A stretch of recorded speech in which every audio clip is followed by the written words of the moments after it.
स्टुडेन्टहरू चाहिँ 6 महिना अडिटसम्म गरेर अनि अलिकति चित्त नबुझ्ने बित्तिकै फेरि निस्किदिने अनि केही समय ग्यापमा बस्दिने फेरि अर्को अर्गनाइजेसन जोइन, त्यो चाहिँ ट्रेन्ड छ।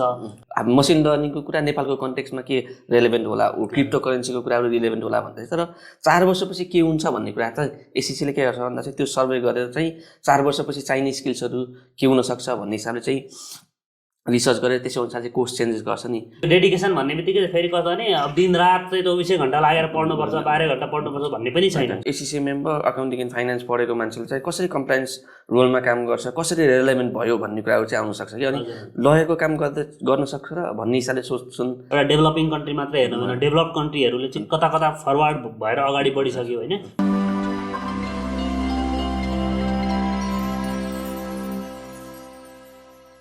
Hello and welcome to the Seed Show. आजको यो नयाँ एपिसोडमा चाहिँ we've got an exciting FCCA with us. He is Mr. Baburam Adhikari, who works at Sanima Bank and a faculty member at Seed Financial as well.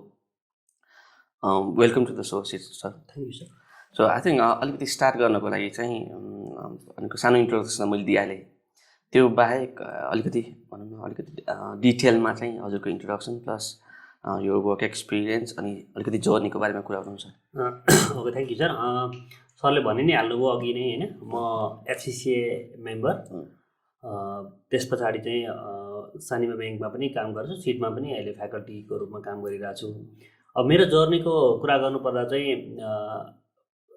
Initially चाहिँ मैले एससीसीएको बारेमा चाहिँ +2 गरिसके पछाडि थाहा पाएको हो, तर चार्टर्ड अकाउन्टेन्सी कोर्स पढ्ने भन्ने कुरा चाहिँ मैले चाहिँ हजुरको एसएलसी दिनुभन्दा एसएलसी पास आउट हुनुभन्दा अगाडिदेखि नै म चाहिँ सीए पढ्छु भनेर डिटरमाइन्ड थिएँ। सो चाहिँ त्यस पछाडि चाहिँ त्यही अनुसारले चाहिँ आफ्नो रुट चाहिँ सेट गर्नुपर्छ भन्ने हिसाबले चाहिँ मैले +2मा पनि एसएलसीमा चाहिँ अलिकति राम्रै पर्सेन्टेज आए पनि मैले +2 चाहिँ म्यानेजमेन्ट गरेँ है, र +2 म्यानेजमेन्ट गरिसके पछाडि चाहिँ अब सीए पढ्न चाहिँ काठमाडौँमा बुझ्नु पऱ्यो भनेर चाहिँ अगाडि बढ्दाखेरि चाहिँ मैले एससीसीको बारेमा थाहा पाएँ। मेरो दादा मार्फत चाहिँ मैले एससीसीको यस्तो एससीसी भन्ने कोर्स पनि हुन्छ र यो चाहिँ अझ सीए भन्दा अझ ग्ल्यामरस कोर्स हो, प्लस चाहिँ अलिक युनिक पनि क्वालिफिकेसन हो भन्ने हिसाबले बुझिसके पछाडि चाहिँ इनफ्याक्ट मैले चाहिँ एकचोटि त्यसको टेक्स्ट बुकहरू कस्तो हुँदो रहेछ भनेर सुरुमै नै बिफोर आई जोइन मैले चाहिँ एउटा टेक्स्ट बुक मगाएँ। अनि टेक्स्ट बुकहरू हेर्दाखेरि चाहिँ एकदमै राम्रो लाग्यो मलाई। त्यस पछाडि चाहिँ विथआउट गिभिङ सेकेन्ड थट त्यस पछाडि चाहिँ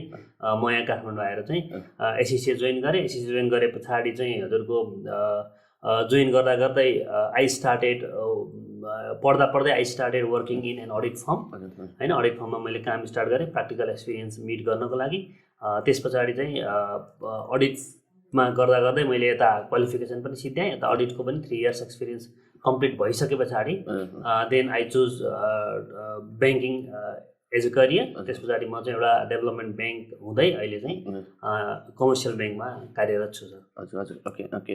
आई थिङ्क अलिकति अडिटको कुरा पनि सुन्नुभयो।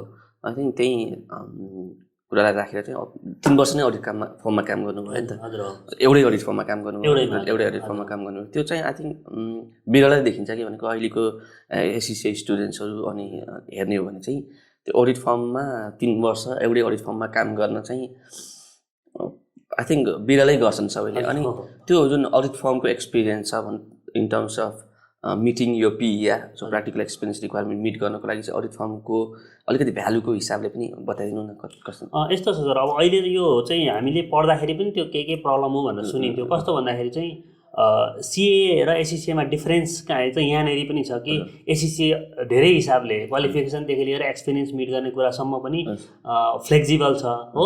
र त्यो फ्लेक्जिबिलिटीलाई चाहिँ कहिलेकाहीँ स्टुडेन्टले चाहिँ टेकन फर ग्रान्टेडको रूपमा लिइदिने अनि चाहिँ त्यसलाई अलिकति चाहिँ क्याजुअली लिइदिने पनि देखिन्छ।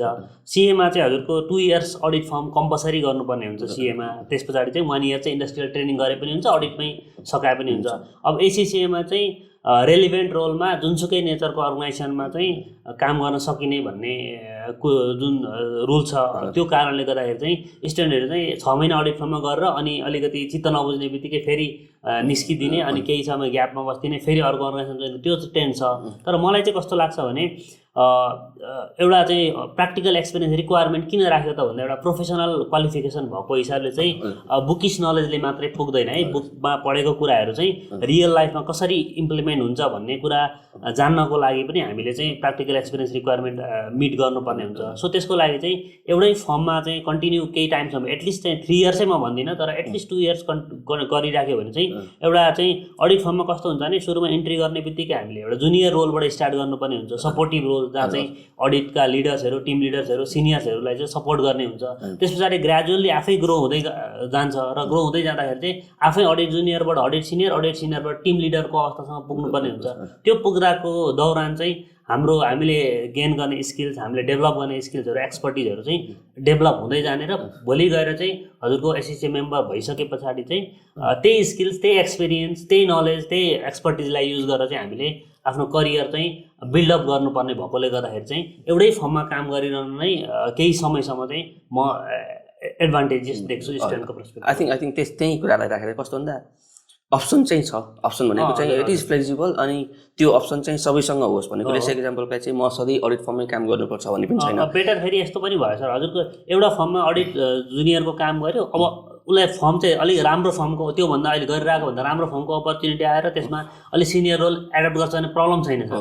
तर कस्तो भने कन्सिस्टेन्ट 6 महिना चाहिँ फर्ममा गऱ्यो, 6 महिना एउटा फेरि प्राइभेट कम्पनीतिर गयो, 6 महिना चाहिँ यता गयो, अर्को पब्लिक कम्पनीतिर गयो भने चाहिँ अलिकति चाहिँ त्यो कन्टिन्युटीको कुराहरू हुन्छ है। त्यो कन्टिन्युटी नहुँदाखेरि चाहिँ अलिकति चुस्सा मात्रै छोए जस्तो भयो र सबै कतैबाट पनि पर्फेक्टली चाहिँ कुराहरू सिकिएन क्या। आई थिङ्क त्यसमा आई थिङ्क इन्ट्रेस्टको कुरा पनि आउँछ होला। कस्तो भन्दा अब कसलाई कुनै एउटा स्पेसिफिक सेक्टरमा चाहिँ त्यसै हामीले अहिले विद्यार्थीहरूका एससिसी स्टुडेन्ट्सको चाहिँ क्यापिटल मार्केट्सहरूतिर चाहिँ एकदम इन्ट्रेस्टेड भएको देख्छ।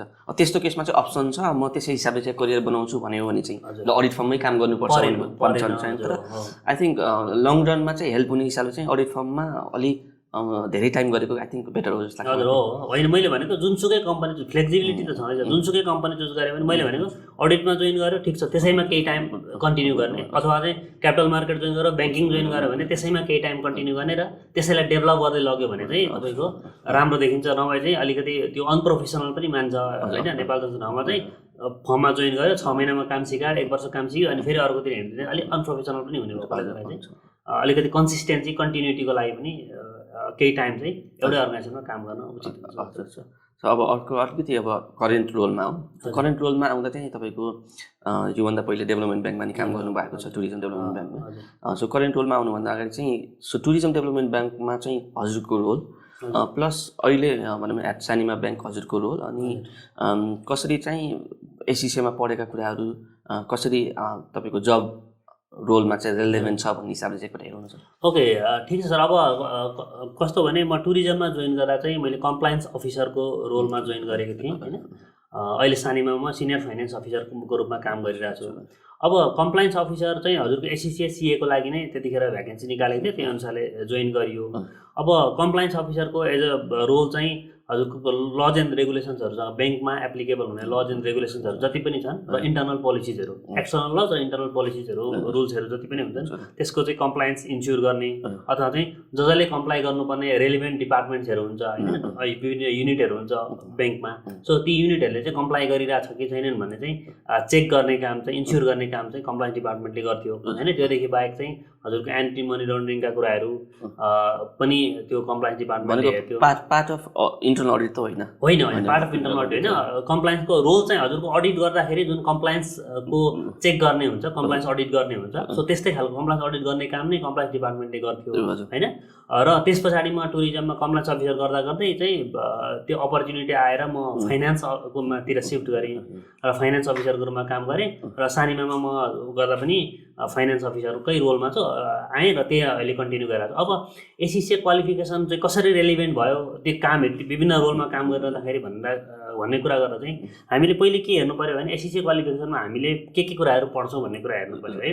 अब हामीले पढ्ने के भन्दाखेरि एससिसीमा हामीले त हजुरको फाइनेन्सियल अकाउन्टिङ, फाइनेन्सियल रिपोर्टिङ पढ्ने, त्यस पछाडि म्यानेजमेन्ट अकाउन्टिङ पढ्ने, ल पढ्ने, ट्याक्स पढ्ने भनेपछि त त्यतिमध्ये मैले लिस्ट आउट गरेको मध्ये चाहिँ कुनै न कुनै हिसाबले यी सबै कुराहरू बिजनेसको बारेमा पढ्ने होइन, बिजनेस कसरी स्ट्रक्चर कस्तो हुन्छ, बिजनेस स्ट्रक्चर कसरी सेट गरे हुन्छ, बिजनेसभित्रका कम्युनिकेसन लिडरसिपका कुराहरू आउँछन्, डिसिजन मेकिङका कुराहरू आउँछन्। यी सबै कुराहरू चाहिँ हजुरको घुमिरहेको हुन्छ क्या ब्याङ्किङमा पनि। मेरो रोलमा पनि तिनै कुराहरू घुम्यो। जस्तै चाहिँ मैले कम्प्लायन्स अफिसरको रूपमा काम गर्दाखेरि चाहिँ ब्याङ्किङ रुल्स पढेँ, त्यसपछि फाइनेन्सियल स्टेटमेन्ट्सहरू पनि हेरेँ होइन, डिफ्रेन्ट अलिक रिभ्यूको पर्सपेक्टिभबाट हेरेँ।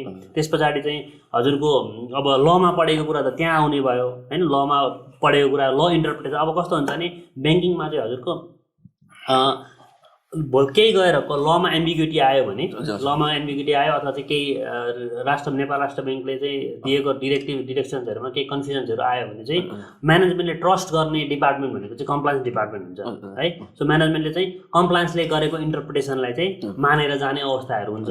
सो त्यसो गर्दाखेरि चाहिँ लको इन्टरप्रिटेसन गर्न सिक्ने कुराहरू भने चाहिँ पहिले त पढेर आएँ मैले, यो ल चाहिँ यसरी एप्लिकेबल हुँदो रहेछ है भन्ने कुराहरू पढेँ र त्यही कुरा चाहिँ इम्प्लिमेन्टेसन भयो।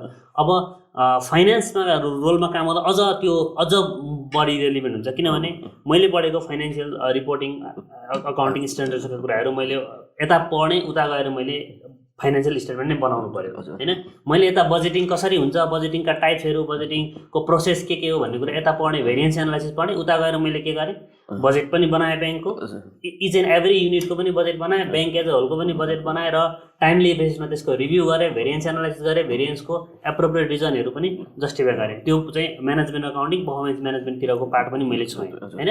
अब ट्याक्सको कुरा गऱ्यो, हामीले ट्याक्स कम्पिटिसनदेखि लिएर ट्याक्स चाहिँ हजुरको रिडक्सन गर्नको लागि मिटिगेसन मेजर्सहरू के हुनसक्छ होइन, ट्याक्स रिडक्सन मेजर्सहरू, ती कुराहरू पढिरहँदाखेरि चाहिँ अब यता ब्याङ्कले पनि ट्याक्स तिर्नुपर्छ भनेपछि त फाइनेन्सको रोलमा बस्दाखेरि त ब्याङ्कले कति ट्याक्स तिर्ने, त्यो ट्याक्सका रुलहरू के छन्, त्यो कसरी एप्लिकेबल हुन्छ भन्ने कुराहरू हामीले ट्याक्सको पर्सपेक्टिभ यता पढेको कुरा चाहिँ ठ्याक्कै जस्ताको त्यस्तै हामीले चाहिँ रियल लाइफमा एप्लाई गर्न सक्छौँ है। त्यही कुरा मैले पनि गरेँ। त्यस्तै अब अडिटको कुरा चाहिँ अलिकति फेरि अडिट चाहिँ अलिकति डिफ्रेन्ट रोल भएकोले गर्दाखेरि ठ्याक्कै मैले अडिटको कुराहरू चाहिँ कम्प्लायन्सको रोलमा हुँदाखेरि बेसी एप्लाई गरेँ फाइनेन्समा भन्दा पनि। तर अडिट पनि कस्तो हुन्छ भने हामीले चाहिँ म चाहिँ फाइनेन्समा काम गरेर अडिटको त्यति धेरै एप्लाई नगरे पनि कोही मान्छे चाहिँ हजुरको कोही एसिसिए मेम्बर चाहिँ इन्टरनल अडिट डिपार्टमेन्टमा काम गरिरहेछ अथवा चाहिँ अडिट फर्ममा पोस्ट मेम्बरसिप पनि अडिट फर्ममै काम गरिरहेछ भने उसले अडिटमा पढेका कुराहरू पनि 100%, 110% नै रियल लाइफमा एप्लिकेबल हुन्छ। यसरी नै हामीले रेलिभेन्स खोज्नुपर्छ। हजुर हजुर, अलिकति मैले त्यो कम्प्लायन्स म्यानेजरको कम्प्लायन्स अफिसरको हिसाबले चाहिँ मैले त्यो कुरामा छुन खोजेँ। त्यसमा नर्मली कस्तो भन्दा चाहिँ कम्प्लायन्स भन्दा बित्तिकै चाहिँ लिगल रेगुलेसन्सहरूसँग कम्प्लाई गर्ने भन्ने कुराहरू नै हो। तर त्यसमा अब हाम्रो पर्सपेक्टिभबाट हेऱ्यो भने चाहिँ अब हामी लयर त होइन नि त, हामी लयर त होइन। अनि अब झट्ट हेर्दा चाहिँ अब एसिसिए मेम्बर अकाउन्टिङ एन्ड फाइनेन्स पढेको मान्छेले चाहिँ कसरी कम्प्लायन्स रोलमा काम गर्छ, कसरी रेलेभेन्ट भयो भन्ने कुराहरू चाहिँ आउन सक्छ कि। अनि लयरको काम गर्न सक्छ र भन्ने हिसाबले सोच्छन् अडियन्सको लागि पनि भन्ने हिसाबले चाहिँ अलिकति त्यो कम्प्लायन्स म्यानेजरमा चाहिँ एसिसिएको रोल चाहिँ कसरी फिट हुन्छ भन्ने हिसाबले बुझाइदिनु। यस्तो सर, अब कस्तो हुन्छ भने ब्याङ्क्सहरूमा चाहिँ कतिपय ब्याङ्कमा चाहिँ हजुरको कम्प्लायन्स र लिगल, सरले भने जस्तै लिगल डिपार्टमेन्ट एउटै पनि हुन्छ क्या, एउटै बनाएर राखेको हुन्छ र लिगल हेडले नै कम्प्लायन्सलाई लिड पनि गरेर अवस्थाहरू हुन्छ। त्यति हुँदै पनि हजुरको लिगल डिपार्टमेन्ट चाहिँ प्योर ल पढेको स्टुडेन्ट्सहरू अथवा ल पढेका, ल पास आउट गरेका ग्रेजुएट्सहरू खोज्छ होइन, अलिक लोवर लेभलमा पढ्दै गरेको इन्टर्नसिपको लागि पनि खोजिरहेको हुन्छ। र कम्प्लायन्सको रोलमा चाहिँ धेरै चाहिँ हजुरको जेनरल क्वालिफिकेसनहरू ब्याचलर पढेको, मास्टर पढेकोदेखि लिएर सिए एसिसिए गरेको क्यान्डिडेटहरू पनि खोज्छ। त्यो खोज्नुको रिजन मैले के देख्छु भन्दाखेरि अघि पनि मैले भने कम्प्लायन्स भन्ने बित्तिकै ल, जस्तै ब्याङ्किङलाई के ल एप्लिकेबल हुन्छ, कम्पनी एक्ट हुन्छ हजुर, सेक्युरिटिज ल हुन्छ होइन। त्यस्तै ब्याङ्किङ अझ मेजर त हामीले धेरै हेर्नुपर्ने त नेपाल राष्ट्र ब्याङ्कको चाहिँ एकदमै चङ्क अफ हजुरको रेगुलेसन्सहरू भएकोले गर्दाखेरि राष्ट्र ब्याङ्कको डिरेक्टिभ्सहरू होइन, त्यस पछाडि चाहिँ बाफिया ब्याङ्किङ एन्ड फाइनेन्सियल इन्स्टिट्युसन एक्टहरू, यी कुराहरू हुन्छन्। त्यस्तै सेक्युरिटिज रेगुलेसन्सहरू पनि हुन्छ, नेपाली स्टक एक्सचेन्जको आफ्ना रेगुलेसन हुन्छन् होइन। यी रेगुलेसन्सहरूको कम्प्लायन्स हेर्नुपर्ने हुन्छ एउटा कुरा चाहिँ। अब त्यो गर्दाखेरि चाहिँ के हुन्छ भन्दा ब्याङ्क चाहिँ फाइनेन्सियल इन्टिटी हो होइन। फाइनेन्सियल इन्टिटी भएको हिसाबले चाहिँ ब्याङ्कले डे टु डे बेसिसमा फाइनेन्सियल कुराहरूसँग डिल गरिरहन्छ। त्यो गर्दाखेरि चाहिँ हजुरको जस्तै ल पढिसकेको हुन्छ। अब मैले यहाँ एउटा कुरा चाहिँ के जोड्नुपर्ने हुन्छ भने हाम्रो एसिसिएमा ल भन्ने पेपर छ होइन। स्टुडेन्टले चाहिँ कस्तो हुन्छ भने अहिलेको स्टुडेन्टहरूले चाहिँ यो ललाई अलिकति क्याजुअली रूपमा लिइदिन्छ क्या, र हजुरको सेल्फ स्टडी गरेर चाहिँ पास आउट गर्नको लागि मात्रै पढ्ने अनि पास भएर छोडिदिने गर्ने ट्रेन्ड छ। यसलाई चाहिँ म के भन्छु भने क्वालिफिकेसनमा राखिसके पछाडि ल पनि हामीले चाहिँ अलिकति सिरियसनेसका साथ पढ्नुपर्ने हुन्छ, किन रोल त देखिसक्यो। ल पढेर त भोलि गएर ल इन्टरप्रिटेसन गर्न समेत अर्गनाइजेसनमा रिक्वायर गर्छ म्यानेजमेन्टले भनिसक्दाखेरि त ललाई पनि त्यही सिरियसनेसका साथ पढ्नु पऱ्यो जुन चाहिँ हामी अकाउन्टिङ र अडिटिङ पढ्छौँ होइन। अब रेलिभेन्सको हिसाबले हेर्दा त्यही नै हो। हजुरको नेपाल राष्ट्र ब्याङ्कको डिरेक्टिभ पढ्यो, त्यहाँनिर लोन लस प्रोभिजनको कुरा आउँछ, फाइनेन्सियल स्टेटमेन्टको कुराहरू आउँछ, इन्भेस्टमेन्टको कुराहरू आउँछ होइन, त्यस्तै सब्सिडियरीको कुराहरू आउँछ, अनि क्यापिटल एडिक्वेसीको कुराहरू आउँछ, अरू रेसियोजहरू लिक्विडिटीका कुराहरू आउँछ भने त यी त हामीले त डे टु डे बेसिसमा क्वालिफिकेसन पढ्ने दौरान सबै पढेको कुराहरू। अब कम्प्लायन्समा चाहिँ के भयो, हामीले आफैले क्यालकुलेट गर्ने होइन, बनाउने होइन कि अरूले गरेका कुराहरू चाहिँ ठिक छ कि छैन भनेर चेक गर्ने हो। चेक गर्नको लागि फेरि नलेज त चाहियो भनेपछि चाहिँ हो त्यो पर्सपेक्टिभबाट चाहिँ हामीले अरू कुराहरू हेर्नलाई, जस्तै अरू रेगुलेसनहरू हेर्नलाई चाहिँ लको नलेज, कम्पनी एक्टले के भन्छ भन्ने कुरा त हामीले ल भन्ने पेपरमा पढिसकेका हुन्छ बिजनेस लमा, र त्यो त्यसमा रेलिभेन्ट भयो। त्यसरी फाइनेन्सियल कुराहरूको चेक गर्ने कुराहरू, रेसियोजहरू, त्यस पछाडि चाहिँ विशेष गरी नेपाल राष्ट्र ब्याङ्कको डिरेक्टिभ सर्कुलरहरूसँग रिलेटेड कुराहरू चेक गर्न चाहिँ हामीले क्वालिफिकेसनमै पढेका कुराहरूलाई चाहिँ रिभ्यूको पर्सपेक्टिभबाट हेर्नुपर्ने भएकोले गर्दाखेरि त्यो पनि फुल्ली रेलिभेन्ट छ। त्यसले गर्दाखेरि चाहिँ लयरहरू पनि राख्छ होइन कम्प्लायन्स डिपार्टमेन्टमा। त्यो सँगसँगै चाहिँ हजुरको क्वालिफाइड प्रोफेसनल अकाउन्टेन्टहरू पनि इक्वल्ली लिने गरेको देखिन्छ। हजुर, आई थिङ्क अब अर्को एउटा क्वेसन चाहिँ कस्तो भन्दा अब एसिसी क्वालिफिकेसन कति रिलेभेन्ट छ भन्ने हिसाबले त अब आई थिङ्क क्लियर नै भइसक्यो भनेको हजुरको डिफ्रेन्ट रोलमा भनेको अडिटदेखि लिएर तपाईँको कम्प्लायन्स अफिसरदेखि लिएर फाइनेन्स अफिसर रोलमा चाहिँ धेरै ठाउँमा फिट हुन्छ भन्ने कुरा त देखियो। तर पनि सो अहिलेसम्मको हजुरको जोर्नी हिसाबले चाहिँ how do you rate ACC qualification, अनि हजुरको पर्सनल लाइफमा चाहिँ चेन्जेसहरू ल्याउन अनि जसरी एउटा सक्सेसफुल प्रोफेसनल बन्नको लागि चाहिँ कतिको हेल्प गरेको छ सर? अब मैले अघि नै भनिसकेँ क्वालिफिकेसन त हजुरको 120% रेलिभेन्ट छ होइन। अहिले जुन मैले रोल चाहिँ स्टार्टिङदेखि नै मैले चाहिँ स्टार्टिङ इन्टर्नसिप अथवा चाहिँ प्र्याक्टिकल ट्रेनिङ स्टार्ट गर्दादेखि अहिलेसम्म आइपुग्दाखेरि त्यो फुल्ली रेलिभेन्ट छ भन्ने कुरा त मैले अघि नै भनिसकेँ। अब डिफ्रेन्ट रोलमा बस्दाखेरि चाहिँ डिफ्रेन्ट किसिमको खोजिन्छ होइन, कुराहरू खोजिन्छ, रेलिभेन्स खोजिन्छ। मैले पढेको कुरा एप्लाई भएन भने त पढ्नुको अर्थ के हो भन्ने कुराहरू पनि खोजिन्छ। अब रेटिङ गर्दाखेरि चाहिँ रेलिभेन्स फुल्ली रेलिभेन्स भएको हिसाबले र एसिसी क्वालिफिकेसनले चाहिँ कस्तो भने हजुरको टेक्निकल कुराहरूमा त नभएर नन टेक्निकल कुराहरू, हाम्रो सफ्ट स्किल्सका कुराहरू, त्यस्तै चाहिँ विशेष गरी मलाई चाहिँ अझ राम्रो पार्ट के लाग्छ एसिसीको भने ब्युटी भन्छु म होइन, त्यो चाहिँ एनालिटिकल स्किल्स के एनालिटिकल स्किल्स चाहिँ हामीले चाहिँ यता हार्ड स्किल्स टेक्निकल स्किल्सहरू डेभलप गर्ने सँगसँगै एनालिटिकल स्किल्स पनि एसिसीले स्टार्टिङदेखि नै उसले चाहिँ जुन हिसाबले क्वेसन्सहरू सेट गर्छ, एक्जाम स्ट्रक्चरहरू सेट गरेको छ, केस बेस्ड क्वेसन्सहरू चाहिँ रियल एक्जामिनेसनमा सोधिन्छ होइन। सो यी कारणहरूले गर्दाखेरि चाहिँ हाम्रो चाहिँ त्यो सोच्ने तरिका, त्यसपछि एनालाइसिस गर्ने तरिका चाहिँ पढ्दाखेरि नै सेटअप भइसकेको हुन्छ होइन। सो पढ्दाखेरि नै हामीले चाहिँ ल बिजनेस इन्भाइरोमेन्टमा चाहिँ एउटा चाहिँ हामीले सोच्न त एक्जामिनरले सोचेको हो त्यो इन्भाइरोमेन्ट होइन, तर त्यही इन्भाइरोमेन्ट त रियल लाइफमा पनि हुने हो भनेपछि चाहिँ एउटा रियल जस्तो देखिने बिजनेस इन्भाइरोमेन्टमा चाहिँ कस्ता कस्ता इस्युजहरू आउँछन्, त्यसलाई डिसिजनहरू कसरी लिइन्छ, प्रब्लम्सहरूलाई ट्याकल कसरी गरिन्छ भन्ने कुराहरू चाहिँ एसिसी क्वालिफिकेसन पढ्दाखेरि नै हामीले सिक्ने भएकोले गर्दाखेरि भोलि गएर चाहिँ हामीले मैले एक्जाम दिँदाखेरि त त्यसलाई त्यही पर्सपेक्टिभबाट बुझिन्छ अनि रियल लाइफमा त्यही कुराहरू देख्दा चाहिँ मजा आउँछ क्या। त्यसले गर्दाखेरि चाहिँ हजुरको चाहिँ टेक्निकल स्किल्स र नन टेक्निकल स्किल्स, सफ्ट स्किल्सहरू, कम्युनिकेसन, डिसिजन मेकिङ, लिडरसिप होइन, एनालिटिकल स्किल्स, यी सबै कुराहरू चाहिँ फुल्ली हामीले भोलि गएर चाहिँ हामीले एक्जामिनेसनमा यता पढेको कुरा, प्र्याक्टिकल एक्सपिरियन्समा देखेका कुराहरू चाहिँ भोलि रियल करियरमा चाहिँ जाँदाखेरि फुल्ली रिलिभेन्ट हुने देखिन्छ होइन। त्यो अनि त्यो चाहिँ मैले यतातिर पढ्दाखेरि चाहिँ मेरो वास्तवमै स्किल्सहरू डेभलप भएको रहेछ भन्ने फिल चाहिँ त्यतिखेर आउँछ। सो त्यसले गर्दाखेरि चाहिँ म चाहिँ आउट अफ 10 चाहिँ एसिसीलाई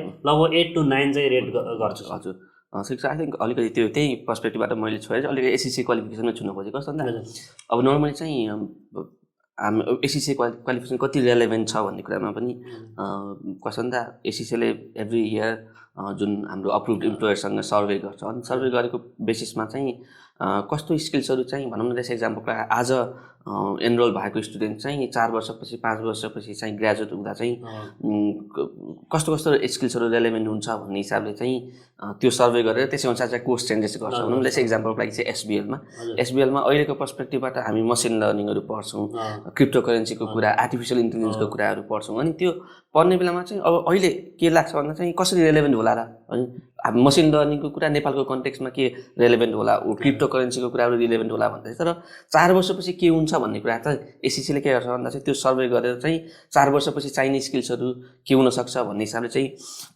रिसर्च गरेर त्यसै अनुसार चाहिँ कोर्स चेन्जेस गर्छ नि। अनि त्यो हुँदा चाहिँ ठ्याक्क जति बेला विद्यार्थी ग्रेजुएट हुन्छ अनि त्यसै अनुसार चाहिँ रेलेभेन्ट पनि भएर निस्किन्छ नि ठ्याक्कै 4 वर्षपछि मलाई ठ्याक्कै मार्केटमा जस्तो खालको स्किल्स चाहिएको छ त्यस्तै खालको स्किल्सहरू डेभलप भएको हुन्छ है। हजुर यस्तो हो। अब मैले एड गरेर त्यसमा चाहिँ मैले स्टुडेन्टहरूलाई, मैले पढाउने स्टुडेन्टहरूलाई चाहिँ त्यो कुरा भन्छु कि हामी एससीसी क्वालिफिकेसनमा के पढ्छ भन्दा जे कुरा तपाईँले रियल लाइफमा भोलि गएर देख्नुहुन्छ त्यही कुराहरू मात्रै एससीसीमा राखेको छ। नचाहिने कुराहरू चाहिँ यो चाहिँ थ्योरीको लागि मात्रै हामीले उहिले पहिला चाहिँ स्कुल ट्रिगोनोमेट्री पढे जस्तो हामीले एक्चुअल रेलिभेन्स कहाँ भने थाहा हुँदैन थियो, तर पनि पढे जस्तो चाहिँ हुँदैन। किनभने जे कुरा त्यहाँनिर राखेको छ सिलेबसको कन्टेन्टमा वर्ल्डको, किनभने ग्लोबल क्वालिफिकेसन भएको हिसाबले चाहिँ हामीले त नेपाल मात्रै हेर्न भएन, हामीले चाहिँ कुनै एउटा डेभलपिङ कन्ट्री मात्रै हेर्न भएन। डेभलप कन्ट्रीहरूले चाहिँ कता कता फरवर्ड भएर अगाडि बढिसक्यो होइन। सो वर्ल्ड वाइड नै भोलि गएर मेम्बरसिप भइसकेपछि त्यो मेम्बर त ग्लोबल मेम्बर भयो। ग्लोबल मेम्बर भइसक्यो जुनसुकै देशमा गएर काम गर्न सक्नको लागि उसले बेस त आधार त तयार गरिसक्यो एससीसी क्वालिफिकेसन सकेर भने हो। त्यसको लागि चाहिँ सरले भनेका कुराहरू चाहिँ टेक्नोलोजीका कुराहरू, नेपालमा हामीले क्रिप्टो करेन्सी भने भर्खर सुन्दैछौँ, एससीसीले 2-3-4 वर्ष अगाडि नै त्यो कुरा सिलेबसमा राखिसक्यो क्या हो। भनेपछि चाहिँ नेपाललाई मात्रै नहेरेर चाहिँ वर्ल्ड वाइडका डेभलपमेन्ट्सहरूलाई हेरेर चाहिँ एससीसीले सिलेबसमा चाहिँ ती कुराहरू राख्छ होइन। र त्यही अनुसारले चाहिँ भोलि गएर मेम्बर चाहिँ जुनसुकै देशमा गएर जुनसुकै रोल पनि एज्युम गर्नलाई चाहिँ अलिकति रेडी भएर जान्छ जस्तो लाग्छ मलाई। धेरै कुरा गरियो, एकदम रमाइलो पनि भयो। अब आई थिङ्क अन्तिमतिर आइयो। अन्तिमतिर आउँदा चाहिँ अब मैले सबै मेम्बर्सहरूलाई सोध्ने कुरा चाहिँ एउटा एडभाइसको हिसाबले भनौँ न, करेन्ट स्टुडेन्ट जो पढिरहेको छ एससीसी प्लस फ्युचरमा कोही स्टुडेन्ट चाहिँ एससीसी जोइन गर्न खोजेको छ भने चाहिँ त्यस्तो क्यान्डिडेट्सहरूलाई चाहिँ अलिकति तपाईँको एडभाइस अब एक्जिस्टिङ स्टुडेन्टलाई चाहिँ के हो भन्दाखेरि अघि एउटा कुरा त मैले अगाडि सुरुमै छोएँ, एउटा चाहिँ प्र्याक्टिकल एक्सपिरियन्स मिट गर्न चाहिँ एकदमै कन्सियस भएर एकदमै वाइज भएर डिसिजन गर्नुपर्ने हुन्छ। किनभने चाहिँ क्वालिफिकेसनको पार्टको रूपमा त्यो 3 इयर्सको एक्सपिरियन्सलाई राखेको छ भने चाहिँ यत्तिकै राखेको होइन। र हामीले हेऱ्यौँ भने चाहिँ वर्ल्ड वाइड चाहिँ जति पनि चार्टर अकाउन्टेन्सी बडिजहरू छ त्यहाँ कुनै न कुनै हिसाबले त्यो एक्सपिरियन्स रिक्वायरमेन्ट, नेपालमा त हजुरको चाहिँ आर्टिकलसिप ट्रेनिङ भन्छ होइन। सो अरूतिर केही भन्ला भनेपछि त्योलाई राखेको छ क्वालिफिकेसनको पार्टको भनेपछि त्यो विथ रिजन केही कुरा डेभलप गर्ने, स्टुडेन्टमा केही डेभलपमेन्ट गर्ने हिसाबले राखेको हो। सो त्यसलाई अलिकति सिरियस भएर चाहिँ